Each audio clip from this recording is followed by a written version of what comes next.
Jangan sampai politik identitas ini itu juga identitas sebagai masyarakat Indonesia, tetapi menjadi permasalahan ketika ada pengemudi peserta bukan pelaksanaan kampanye. Politik identitas dinilai masih berpotensi terjadi dalam pemilu 2024 mendatang. Masyarakat diminta untuk tidak kembali terjebak dalam praktik politik identitas tersebut yang tentu saja dapat menjadi ancaman bagi demokrasi di Indonesia. Salah satu dampak buruk dari politik identitas adalah tidak fokusnya kandidat yang bertarung dalam menawarkan kebijakan dan program kerja kepada masyarakat. Hal tersebut diungkapkan dalam kegiatan Fokus Group Discussion yang digelar Aliansi Bela Garuda Kabupaten Bantul, Yogyakarta. Dalam kegiatan tersebut dihadiri sejumlah tokoh akademis, tokoh politik, praktisi serta mahasiswa dari sejumlah wilayah di Indonesia.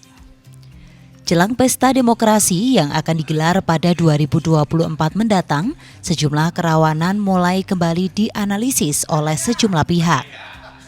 Karena berkaca dari pemilu 2019 silam, politik identitas masih menjadi salah satu potensi yang dinilai masih bisa terjadi.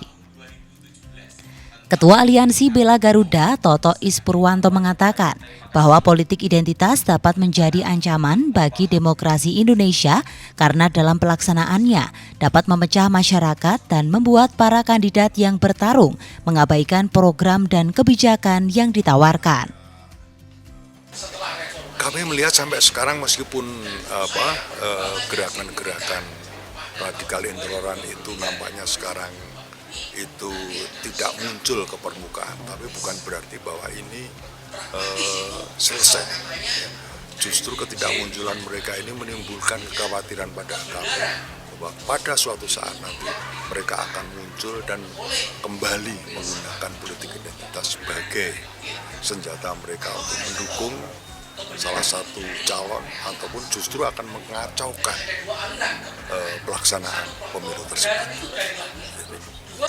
Politik identitas itulah yang akan mencederai demokrasi di Indonesia di dalam pemilu 2024 nanti. Sementara itu, Ketua PWGP Ansor DIY, Syaifuddin mengatakan untuk membendung adanya praktik politik identitas diperlukan politik kebangsaan yang dinilai mampu menomorsatukan kebutuhan bangsa dan negara. Kita sebentar lagi masuki tahun pemilu ya, kemudian kita perlu untuk menjaga kedaulatan negara kesatuan Republik Indonesia ini, menjaga bangsa dan negara ini dengan politik kebangsaan. Kenapa? Karena politik kebangsaan itu menomorsatukan kebutuhan bangsa dan bernegara. Ketika ada kelompok-kelompok yang kemudian berbasis radikalisme, apalagi mereka menjual agama sebagai komoditi politik, kemudian menjual identitas masing-masing, itu akan memecah belah persatuan dan kesatuan kita. Saya ingatkan kepada semua elemen bahwa bangsa ini terlahir dari semua elemen masyarakat yang ada, semua unsur kebudayaan yang ada, semua agama yang ada. Maka agenda kita politik identitas ini betul-betul harus kita lawan karena akan mengancam keutuhan negara kesatuan Republik Indonesia.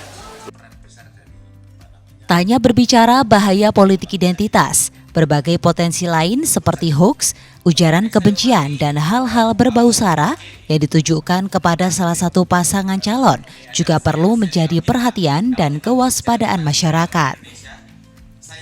Dari Yogyakarta, Bayu Sejati, Adit TV.